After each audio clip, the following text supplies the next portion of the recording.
I am probably the world's pickiest eater. I don't like white milk. I don't like bananas. I don't like corn.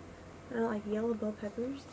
But I love chocolate milk and banana bread and cornbread and green bell peppers. And my pickiness drives my parents insane.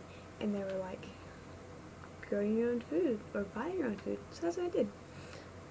And it's been very beneficial.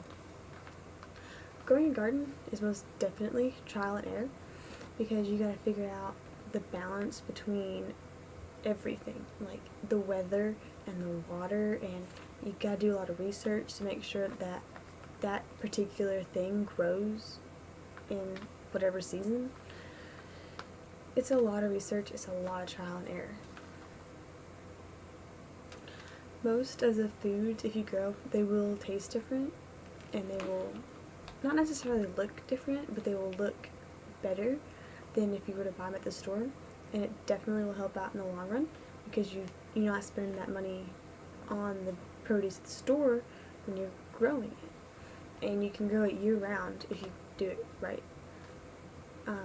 If you use a lot of herbicides and fertilizers that have a lot of chemicals in it, your food will probably not turn out very well because the plants will absorb the chemicals and they'll come out misshaped or discolored, and I'd advise you guys not to eat it. Don't use a lot of fertilizers or herbicides that have a lot of chemicals. Use organic material. Even inorganic fertilizers are bad. But the benefits most definitely outweigh the bad because it helps you physically, emotionally, and mentally. Physically, you have to dig and plant and water and pull weeds and stuff like that. Emotionally, it's like an accomplishment because you grew something that was somewhat edible. You can be proud of that. Mentally, it will probably drive you to your breaking point and make you want to quit and cry and yell and scream names at the plants. But if you stick with it, you can like have a beautiful garden. And if you don't plant a garden, you can always have a planter with something in it.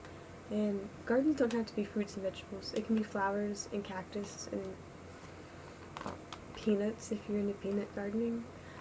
It doesn't have to be just like produce. It can be a whole bunch of stuff, just whatever you're into.